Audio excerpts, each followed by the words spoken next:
Not your average tabletop. Woohoo! Welcome to Not Your Average Tabletop. I'm Zach. And I'm Mac. And today we're going to talk about our 2022 culled games. Yes. We have another video out talking about our A to Z challenge, and then just in general a bunch of videos from each letter that we have, and talking about all the games in our collection under that letter, because we went through and played every single game in our collection this year.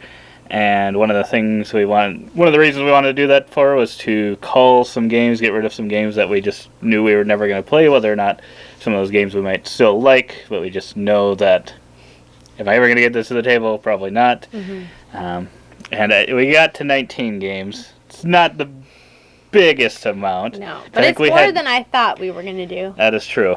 I wasn't sure how many we were going to do, and there's actually a few that ended up staying in our collection that at first I thought we were going to call them for sure, but then we went back and played it. I'm like, this is tough. And maybe I'm just making excuses, and I'm guessing once we call these, it'll be maybe a little easier to call in the future. We got 19 out of, I think we played 234 games, so a little under 10%. Well, not the worst. It is interesting because I think each of us have probably vetoed some that the others would say cull, and that's true. Your brother or I have been like, no, I'm not going to cull that one, and vice versa with you too. So yeah, and there's a little bit of a toughness because mine and my brother's collections are kind of all combined and kept here, so it's kind of a little bit like if he had all of his games separated, we'd get rid of about probably 30 to 40% of the games. So it's in a way, we don't have quite as many personally that we own as we. Well, and the interesting thing is, that's where, when it happens, though, is, we might own a game that Jesse really likes, or Jesse owns a game that we really like, but it's, who gets to, when we were splitting off a little bit of the collection earlier this year, it was all right, who keeps this one? Because, you know. Because it may be theirs, but they might not actually like it as much, might not have ended up liking it as much as someone else. So. And, Jesse doesn't have player count to play some of them, so it's currently, no. Yeah. So, playing more, solo style games or some of the lighter stuff. But we'll get into our culled games, and the first one we've got here is Embarcadero. You start off by guilt-tripping me. Not guilt-tripping you, I said it was fine. No, I know, I've even said, I don't know how I feel exactly on this one. I could see myself liking it. It has a unique mechanism in it where you're keeping certain cards throughout the game. And I find that really interesting, but I will say it isn't like a mechanism where it's so smooth that it really feels satisfying, but there is something interesting about it. And I think if it was just a little smoother, then I would have a lot harder time culling it. But since it's not that smooth, and since neither you or Jesse really enjoy playing it, I don't really feel like it has to be kept, because I think it's also one that plays maybe a little bit better at maybe a 3-player count. So I don't know. A lot of the games we're going to play are going to be at 2 players, so a lot of games that play better at 3 or 4 are just probably less likely to play that. Yeah. So I think this one is going. I would say, I'm trying to think, out of them, it's probably the one that I want to get rid of maybe the least, but at the same time, if I'm being realistic, I don't know that I'm even going to pick this one, and I know no one else is going to pick this one, so it's just not going to get played. Yeah. And, like I said, it's worth trying out. It was a really cool theme. I thought it had some pretty cool things about it. That was the thing that really pulled me in initially, was the interesting theme that... where I think, San Francisco, and it's kind of, part of it was built up on, real history, wharfs. The wharfs are built on ships and old ships that were abandoned and stuff. So it's a really cool theme. So it's kind of disappointing. I think that's part of why I want to keep it, too, is because it's just a unique theme that's a little bit different than a lot of other themes. But I don't think it does quite enough to stay in the collection. And we should, it's like I was telling Zach earlier, I'm when we were talking about this, I'm it's like losing a family member. I didn't always like them all the time, but I'm they've been with us, even if it is just been sitting on the shelf. I remember you opening that one for Christmas, or I don't know if maybe you got that one in the mail. See, I don't remember, but I remember you getting it and being excited about it. And so it's some of these feel so bad to get rid of, because it's they've just been on the shelf for so long, but they haven't been played. So that is true. This one's Curious Cargo, which we've actually only played one time. This is a 2-player game. I don't feel too bad about getting rid of this one. This was... I was interested in the game Pipeline just from the look of it, and it's kind of a route building game, and this was supposed to be kind of a smaller 2-player only version of it. Not exactly the same version, but a little more approachable version of it. And it just kind of fell flat in our play of it. I don't know if we just, weren't in the mood for it or whatnot, but I don't think either of us really enjoyed our play of it. I tried really hard, and it's like route building and stuff, which I thought was good, but like at the same time, it was like you couldn't build the route right sometimes, and you had to get to certain placements in order to put an order on the truck, and like it was just too much for too little, I think, is what ended up happening. So I'd agree. It's kind of disappointing because it was a little bit more of a unique, and we like 2-player games, kind of new 2-player games, and I was really hoping to like this one a lot, and it just fell flat. And it's probably my fault too, because I got really frustrated playing this game, and so like you were still kind of trying for it, but I think halfway through I was like, I just can't do anything with the tiles that I've been given. Like I cannot figure this out. So I'm like, and then poor Zach. But I'm sorry, I probably should behave better there. No, I wasn't. It didn't really hit as well as I had hoped for. So, and this one is one between 2 cities. Which, if you know anything about us, this year we did a Stonemaier challenge. We both got Stonemaier shirts on, where we went through all the Stonemaier games and stuff. And also that month we did a whole month dedicated to Stonemaier games. And also that month they actually released. I think it was at the very end of the month because of shipping things and whatnot. So maybe it might have even been October when they ended up doing it. But they released a new Between Two Cities Essential Edition, which came with, there was an expansion to this one, but now it's just they're selling it all as one package. I personally prefer Between Two Castles, Mad King Ludwig. To me, they both kind of do similar things, but that one, I just like the interestingness of the rooms a little bit more. It just feels a little more creative, and it's a little more freeing because you can kind of build your castle out or up or however you want. This one is locked into a grid, so you're kind of, and the tiles are kind of the same every time and how they score. So it kind of depends what you want, because this one, you know what you're going for each time. That one, sometimes you're just not going to see certain tiles, but sometimes you get the perfect tile that just goes with what you have. I just don't find this one as satisfying. And I figure if you or Jesse or whoever really liked it enough, we can go get the Essential Edition, because that adds a little bit more to it. And now I don't know that they're going to... The expansion's probably out there that you could buy for this one, but I don't think they're going to sell that anymore by itself. So if we were ever going to go get something like that, might as well just get the Essential Edition. Yeah, and I had originally told Zach I didn't want to call this one, and I wanted him to take it off, but the more I thought about it, I was like, I'm probably going to choose Between Two Castles every time, especially now that they have the 2-player version and the variant, so I'm like, it feels so wrong to call a Stonemaier game, because like now we don't have like a complete collection, but I think you're right. I did really like this game, but I'm probably going to choose Between Two Castles for the same mechanisms. Yeah. I think it's still a solid game as to what it does, but I don't know that you need both of those. They just made a game that does it better. Right. Shot themselves in the foot, one might say. No. I think they're both good, and I could see some people might actually prefer Between Two Cities. I did. So I think you might want to maybe try both and see what you prefer. I do like the uniformity of that one. Like, it takes away some of the struggle of choosing, but, And I think it's quicker. Yeah. It is quicker. So, I mean, not that Between Two Castles Mad King Ludwig is that long, but we're so good at it quicker. now that it's... Yeah, we're just so good. Yeah, terrible. Then we've got Fields of Green, which...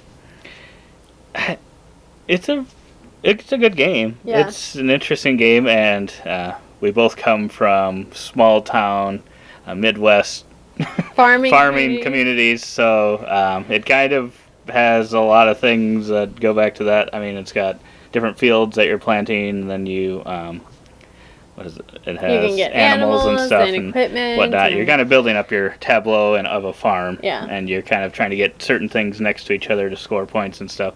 So it is really cool. It works really well. It's just I don't know, it's just not one that I ever picked to play. I don't know what it is. It's not that it's a bad game. It's just not one. I mean, it's that solid. gets too exciting, but it's solid. It's when we played through it again, I was like, this is a good game. I don't know why, but I still, even after that good play of it, I was like, I just don't know that I'm ever gonna pick it. I know. I don't know what it is. It's just not. It's just not what we're gonna pick. Yeah, and maybe it's because we came from that. I don't know. And maybe if you lived in the cities your whole life and you're like, oh, I've never lived on a farm, and this gives me that feel or something. Maybe that's why. I don't know what it is. Well, it's fun. They've got goats and stuff. So that's. I mean, for me, that's that's excellent, and it's fun to see that represented in a game. You know, the farming community and it does a really good job of it too. But it just, I don't know. Yeah, it's just not. I think it's maybe close to between two castles, honestly, because you're playing out cards to try and fit it to score points based on what they're laid next to. And a lot of what the tiles are in between two castles are laying out. Not that the rest of the gameplay is the same, but I feel like that. It could be a little bit of that. I could see that. And then we've got Dead of Winter, which is actually one that's, out of all these, I believe, has been in our collection the longest out of the cold ones. And I was like driving the train for culling this one because it hasn't been on the shelf ever, or like really off the shelf. Table? Yeah, off the shelf in a long time. And so I was like, oh, just cull it, like whatever. And then I played it and I was like, it wasn't actually so bad. Like, I'd do that one again. But yeah, I don't know. It's one of those tough ones just because it is a game that you can play a bigger group game, but it's just, I don't know. There's something about it that just isn't as fun as I would like. Yeah. I much prefer their new Forgotten Waters game. It's from the same company. Yeah. Anyway, not that they're exactly the same, but this uses this crossroad system where you're reading off a card, and if certain things happen, like if a certain character is, or if a certain player is some character, and they do a certain thing, sometimes it'll trigger that, and then something will happen. It's kind of similar, but I really prefer what they did in Forgotten Waters. If that was in this game, I think I would much prefer keeping it. But, I don't know, it's a pretty devastating game. In the game that we played of it, you ended up, I think, dying like in the first turn or something, or losing one of your characters, and it just kind of took you out of the game the whole time. Yeah. The whole rest of the game, and that's just not satisfying when games do that to me. When there's some form of player limit, I don't think you were actually eliminated, but it was just. Yeah, I got dropped. We're gonna have a very quick, hard, and hard I did time not. winning. I got like almost no turns. Right. Compared to everybody else. So, I think it's a good game. It's like I said, it was one that me and Jesse got like way early on, probably too early on. I think it was on. It might have been on Will Wheaton's tabletop or something. Some reason we got it. I remember you guys sitting there for hours at the table, and I was like, what is this? And then we had not played it in years, and then we got it to the table. And it was fun, but I just don't know how often I'm going to pick to play this one. Yeah, and I know it's not exactly the same, but it really makes me think of Resistance, that new game we got. Resurgence, that's the one, thank you. I mean, I know they're totally different, but it makes me feel, it gives me like that feel. That post-apocalyptic zombie and I'm feel. like, I like Resurgence a lot better. I would agree. I prefer that one probably Tenfold. 10, I was going to say 10 times over this one. So if I'm going to play one of those post-apocalyptic games, it's going to be that one. And like, zombie games aren't high on my list. Yeah, I think at the time when we got that too, I was really into The Walking Dead, and then it's really dropped off for me since then, and haven't been into zombies quite as much, so that probably has hurt the game as well, I would say. And then we're getting rid of this one, which Jesse got you. I feel so Hokkaido. bad. Jesse, remember all the good games you've gotten me. I'm sorry. Downfall of Pepe is one of my favorites ever, okay? Just don't forget some of that. I think that's sometimes some of the hardest ones to get rid of if someone gave them to you, and it's I feel so just bad. Don't like it as much as. And I was outspokenly upset with this game, like from the get-go, and I was like, I probably should have been a lot nicer about this, but it was it's a very frustrating game. I still cannot play it right. Yeah, this is one with a bit of a tableau building, but I think the thing that kind of gets it for us are the restrictions on. you get like one mountain range that you can do. So sometimes, depending on the cards you get, you pretty much have to play a certain thing. Then you might have to cover up something that you didn't want to cover up, and it's just a few too many restrictions on it. And it's a fine game. I could see this being right for some people, but yeah, it just didn't end up quite doing it. I probably like it a little bit more than you, but I couldn't get the mountain ranges right. No matter how many times I tried, I always had multiple mountain ranges. I cannot understand that rule. I don't know why. Splitting your map into 3 different pieces. Yeah, you look over and you're like, what are you doing? And I was like, well, they're all connected. Isn't that all you need is to have them? No, they have to be in a line. They have to be cutting your thing in half. And I'm like, what?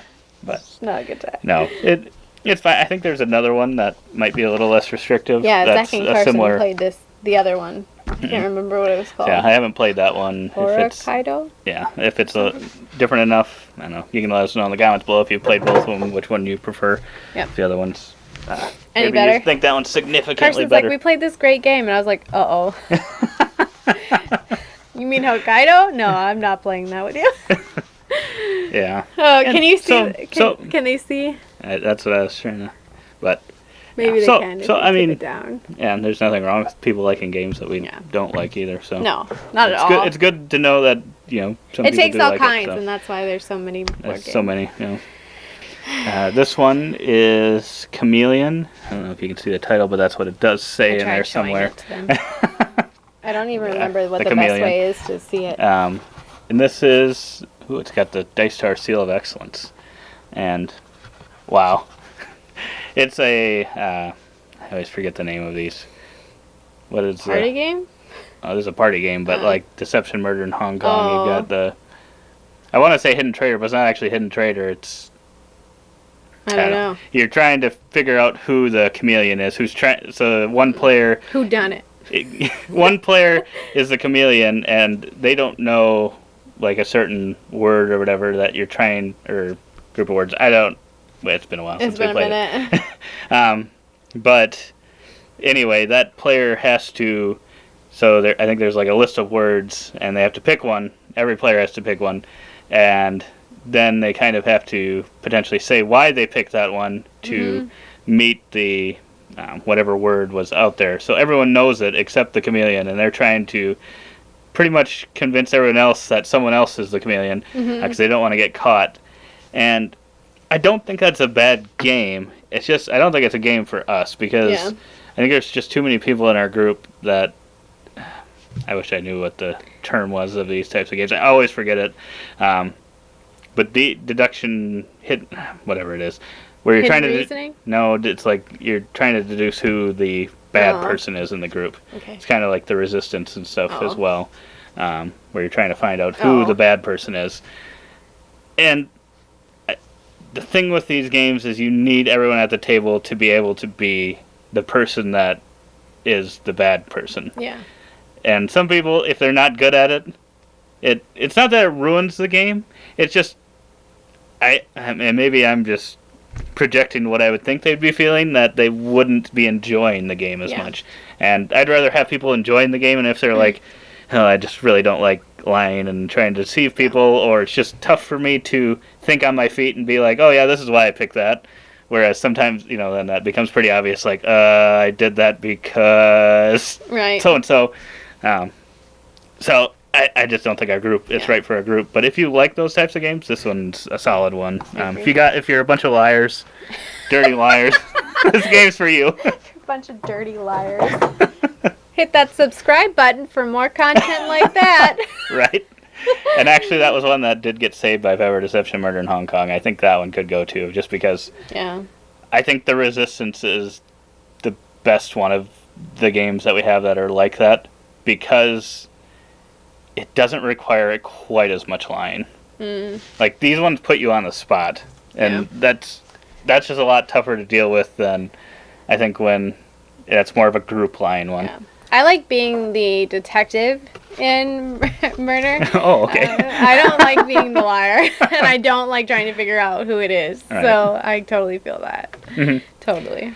But then the next one we got are getting rid of is Quadropolis. And I was kind of surprised by this one because I had mentioned it, and you didn't seem to like agree with that when I just passively said it, and so I was surprised when I actually saw you put it on your list. Right. And that's why I said, like, a lot of these I think are solid games. It's just I don't know if I'm ever going to pick this. And now we have Meadow, which I like has a lot some similar things. It's not exactly the same. No. And this one is really solid, but I feel like I play a similar game in this one every time. Not saying that Meadow wouldn't be like that, but Meadow seems like it has a little bit more to it. And I think there is another difficulty or a different way you can play this one that might change some things up a bit that we never did play. But I just don't know if I'm ever going to pick this over Meadow. Yeah. So I just don't think it'll ever get played. But it is another really solid game. And if you're looking for a game where you're just kind of building up a city, scoring points, it's kind of similar in a way to Between Two Cities, where it's kind of got the same sort of scoring tiles every time, and you're just building up your city, needing adjacency rules and stuff. It's almost really almost very similar to tile that. claiming is probably right. The way that you do it is a little bit different. But you have to use resources in order to buy. Yeah, this one has a little bit more going on. So I think if you're looking between those two games, unless you need a higher player count game, I would pick this one over Between Two Cities. Between Two Cities? Yeah. This over Between Two Cities. Gotcha. If I was picking one city building game out of those two. Yeah. And so I don't... Got a little more to it. Yeah. It's a Days of Wonder game. It's a really cute... Like, I love the meeples on this one and everything. The production on it was really good. I would agree. Then we've got Castell, which... What a unique theme this one is. Like, it's so cool. And I feel like when I see Castell in a store, I'm always like, I have that game. I've played that game. Like, I feel so cool because I'm like, it's so unique. And I'm like, yes, I've played this off the wall. Like, it feels like an indie game. Even though it's published by Renegade, it feels like an indie, like, weird game, that, like, isn't popular. But you did, and now you're, like, a hipster because you're so cool you played them. But... Yeah, I don't think it's talked about all that much. But, yeah, it's another one of those interesting games. Like you said, an interesting theme, and I think the interesting theme is what brought me to it. Yeah. It's so cool because it's like a real thing, and like to learn about it and how they stack people. Right, and then that's what you're actually doing in the game is you're stacking people and meeting certain requirements that you need. You're trying to either stack the tallest or else kind of do certain shapes, and there's certain rules that you have to follow to do that. And I think it works, but some of those rules I think is another one of those things where it's just like those gears are just like sometimes working against each other, and there's just something in there that's just not quite, it doesn't quite bring it to that next level of, this is really fun. I think it can definitely be a game that's enjoyed, and it does feel very different. It does have some unique things going on that I haven't seen in other games. For sure. But, yeah, there's just something about it that doesn't bring, like, extra excitement, like, this is really, really, really cool. Yeah. Because, there's just, I think the requirements themselves are kind of what kind of hinders it sometimes, like, I don't actually have the strength to make that one. Right. It feels like there's some really big pieces you need to be able to do in order to get there are just these really small pieces that you have very little control over sometimes, and things don't always match up the way you would hope, I think. So. But if it sounds like an interesting theme to you, I think it's at least it's worth a try. Worth trying to play it. Yeah. Because it does have some unique stuff. Yeah. And we've got Agricola. Oh boy. Second edition. I feel so bad. This is one that I got for you, actually. But you're in agreement. I am in agreement because this one has, at one point, was towards the top of my favorite games of all time. When I first played it, I was like, wow, games can do this. And that was pretty early on in the gaming career, but ever since we've played so many other games, this one just feels so restrictive, which doesn't make it a bad game. No. It's just not a game that I want to play as much. Like, I'm not going to pick this one over a lot of the other games that do some similar things. And I feel like restrictive games are okay as we've played like more restrictive games, but I think what I've noticed is that other restrictive games at least give you like, I mean, this one has options, but other restrictive games give you same or equal options. This game does not. Like, you can't always use every option available, and sometimes it just doesn't work, and you can't buy or use or whatever to do some of those options, especially at a higher player count. And so you really are left with, like,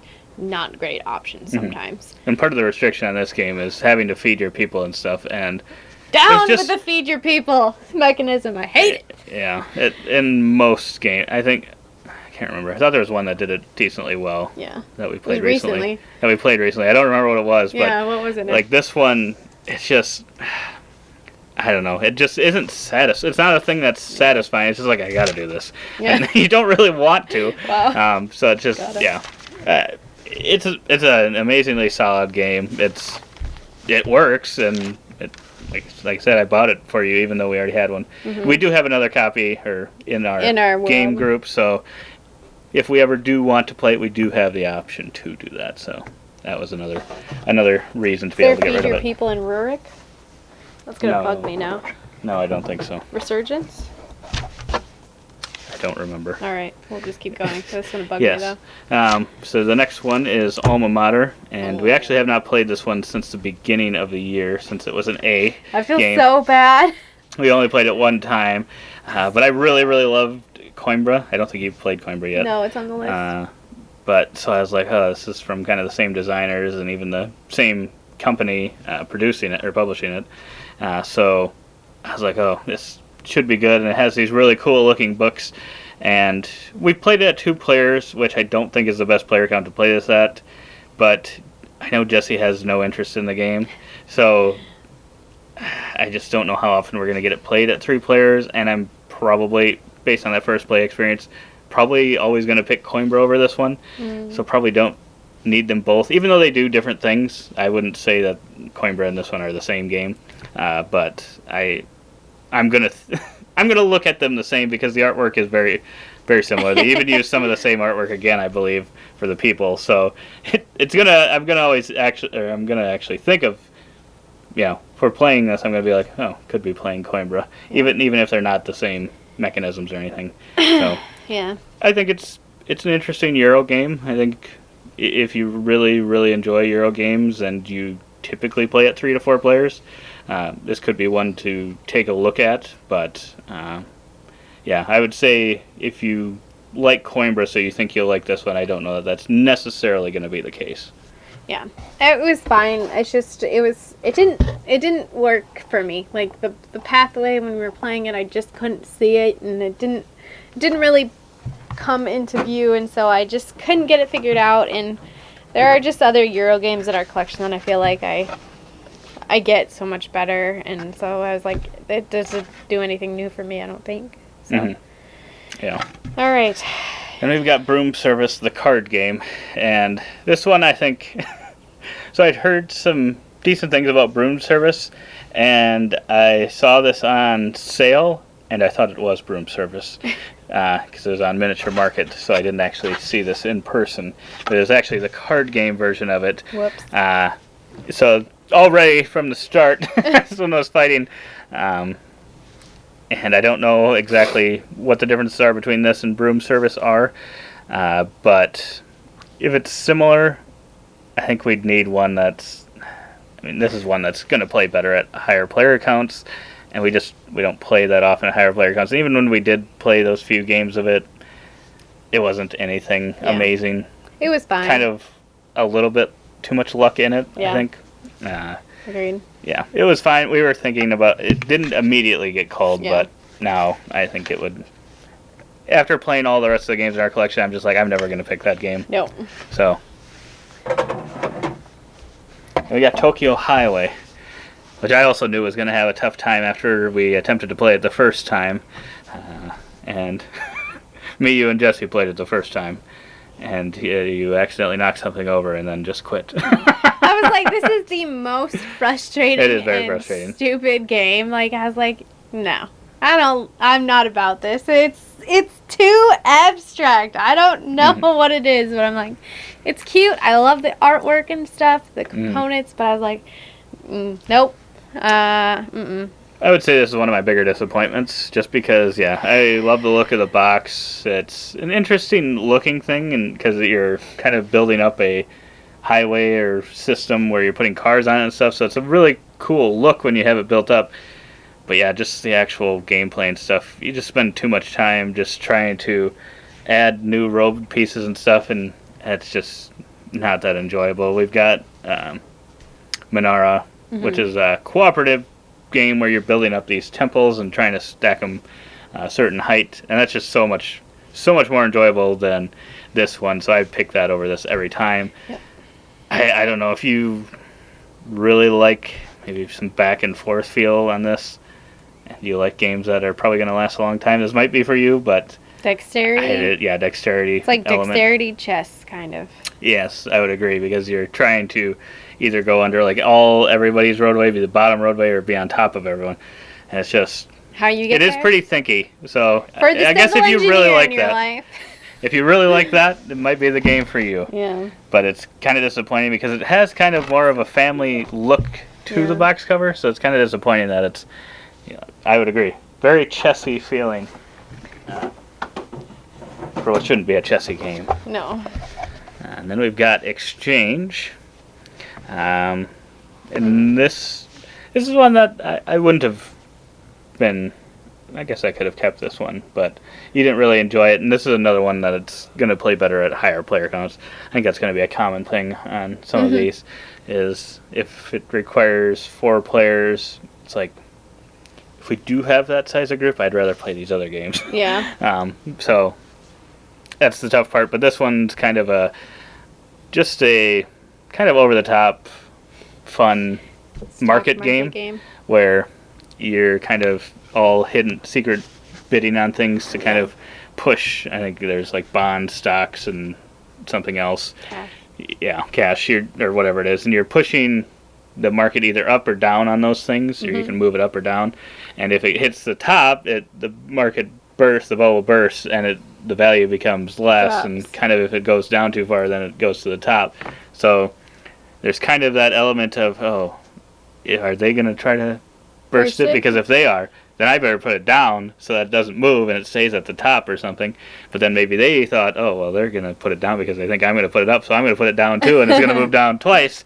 So there's some of that feel in the game where you're trying to outthink your opponent, because you're also secretly, while you're doing that, before you know what the market adjustments are going to be, you're also going to choose to sell some of your stuff potentially, or buy. So depending on what happens with that market, you could sometimes buy at the very top or sell at the very bottom, and it's just a fun market game. I think it somehow manages to make that more of a fun party feel. I think as party feeling as a market game can feel. I think that's what this game is. It was fine. I really don't have any love for the theme. If you don't like the gameplay stuff, of it was but I don't really enjoy that type of mechanism. Yeah, that's fine. So, sorry, guys. My fault. Since you don't like it, higher player count, it's never going to get played. Probably not. Control. This is one that I thought would be interesting for kind of an abstract game, again, where you're building or putting cubes out on this. It starts as a black block, and you're just kind of adding them. I thought it seemed like an interesting idea, and it is an interesting idea, but in practice it just wasn't quite as enjoyable as I had hoped, and these cubes fall off pretty easily and break off, and I think if they clipped down a little better, it would make it a little higher on my list, but just because it comes apart so easily, it's just like, the game isn't overly exciting to begin with for me, so I'm not going to be playing something that's also frustrating at times, because I'm trying to put these things on and now I snapped it off accidentally and now I got to get back on there. But it's an interesting concept. Yeah. But I'm glad they took a chance on doing something different, but it just didn't work for us. No. It was, it's really unique, I think, and just reminiscent of those cubes I used to have to use in like first grade. But overall I think it fell flat. Unfortunately. Oh, this one's sad too. This is another probably big disappointment for me. This is probably our second oldest one of the games we have here that we're calling, I think. And when I saw this game, I'm like, wow, that is a beautiful board game. It is. And it's got these 3D trees and stuff.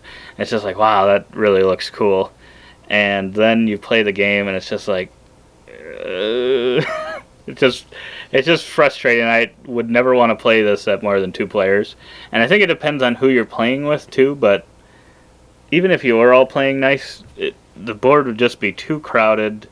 And there's just a few too many restrictions on, like, you can only trigger a spot once, so you can plant your tree there, but you can't actually grow it to the next level until the next round, and you can't grow it to the next level after that in the next round. So, like, towards the end of the game, last few rounds, you're like, I'm not going to actually be able to complete any of these because there's only so many trees I can get. And that's part of the puzzle. Yeah. And it's a fair puzzle and trying to line yourself up, but it is a very thinky puzzle, and it's not as satisfying as I'd like it to be, and it's disappointing to me.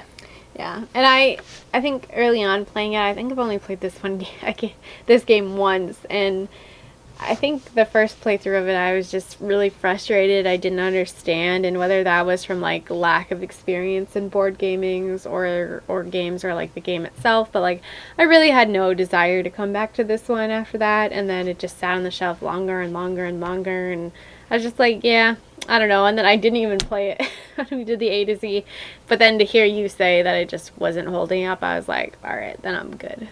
Mm-hmm. So, sorry, pretty game.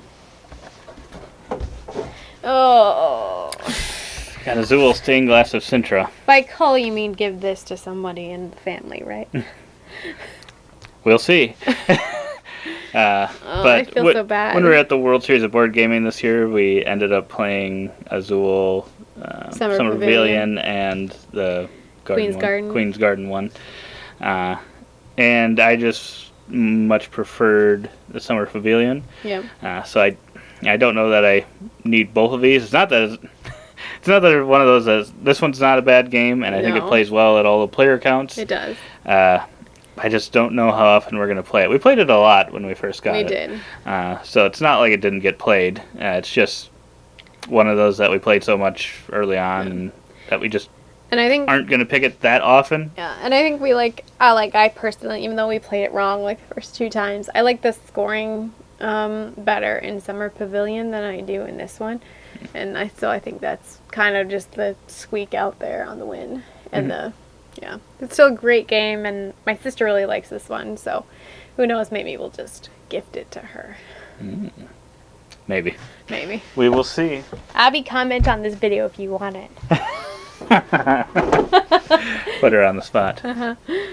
Oh, then we got this game, Torres. Wow. Why do you do that every time? Make him look all dusty. They are all dusty. My God. Because this is one we didn't actually end up playing during the challenge. Yeah. I know you don't like these types of games, and now we got Cusco, which I prefer to this one by quite a bit. So this is really, I would be the only one that would play this with Jesse, and this was, and he's just better at these types of games, and that's totally fine. Yeah. But I think the look of Cusco is a lot better, and I like the scoring on that one a lot more. Because this one, it's kind of either you win or you don't win it. Whereas that one, they do have an interesting thing where kind of once someone counts their endgame points, someone else can still win that as well if because they'll have their last moves and stuff, and they can win that as well, which I find really, really cool compared to all or nothing type stuff where you might do all the work on something and then not get to score it. That's very dissatisfying. But in that one, you might not do any of the work on something, but at least the person that did do the work can hopefully score it. It's not for sure, but can hopefully score it, and then you can maybe get some points from it as well, which I just find really satisfying. This one, not quite as much. It's one of those abstract games, very thinky. Yeah. Kind of. Well, and he has Santorini, which to me they're very similar games. That's another one kind of like this. You know, if he's got Santorini, then Mm-hmm. Yeah. Meh. No, Santorini looks a lot nicer too. It's kind of an older version, so it's got a little older look to it. But I do like the look of the castle pieces stacked up in this one. It's pretty cool. It does look cool. It does have some board presence for sure. Just reminds me of like one of those like games that are supposed to be like some like the old like hard ones like Go or whatever. I'm like this. That's what Torres does have that kind of look of. But then we got our final one here, and this one also, speaking of towers and stacking, this one has Holi. Holi has a 3D board of 3 layers that you're kind of throwing out color in certain patterns and trying to score various points that way and hit people with color and stuff, and then get to the top, and then it kind of drops down. And the concept of this one I think sounded cooler than it actually ended up in actual gameplay. But I think it's interesting enough if you like that. I don't know that there's as much strategy in this one as I would prefer in a game, but I think for what it is, it's interesting enough. It's just not one that I'm ever going to really play or pick to play, and I don't think you or Jesse really like it at all. It was okay. I mean, I love the theme of it. I think it's so cool that they picked up on that festival of colors and just tried to implement that in a board game, and the board presence of it is great, and it's really unique and fun. I don't know what it is. It's just like it's again kind of like a little abstract on like getting up and down and falling, or like having your paint fall and like hit and all these things. So it's not really one that hits like my wheelhouse. So yeah, I would agree. And Jesse said he would have found it funner if you were actually throwing the paint onto it. Well, I think you can go to a Holi festival for that. That is true. They do actually throw paint. Well, yeah, but yeah. Maybe that's why he was hoping that you got to throw it onto the tower. He wanted to throw it onto the tower. Chips on there. That's what he was hoping it was. Maybe they can team up with Sonora and do some kind of like a. Could do that. Floodgate Games working with Pandasaurus. There we go. I think those are the 2 companies. Create some kind of like throwing chip game for. There you go. Holy. It might work. Is that all of them? That is all of them. Oh my gosh. That's a lot. Seemed like a lot, but it wasn't that many. Emotional damage. Think about it. It's a lot of emotional damage for sure. But if you've made it this far, let us know what games you called this year, or how many you've called in the past. What's your biggest call you've ever made in one swoop? Because I'm sure it's probably more impressive than what we did. Maybe one day we can have an even bigger one. We'll see. I think now that we know that we've done a big chunk and like what the shelves are looking like, like we either are going to have to slow down on the buying, or we're going to have to start culling more to make up for some of this. Scary. So. And let us know in the comments below if you have any suggestions on the best way to get rid of or sell games. Yeah. I think we've got a couple things we're going to try. Probably Facebook Marketplace, or else our local game store, see if they want to try to sell. But 19 is a lot of games to bring in all at once. It is a lot of games, so we'll see. Maybe we have to try Marketplace first, maybe sell a few of them, at least get it down to only bringing a couple in maybe. Yeah. But we'll see how that goes. I don't know. Unless anyone here has more suggestions. Yeah. We'd love to hear them. But otherwise, we hope to see you on our other videos. And as always, don't forget to keep on nibbling on our content.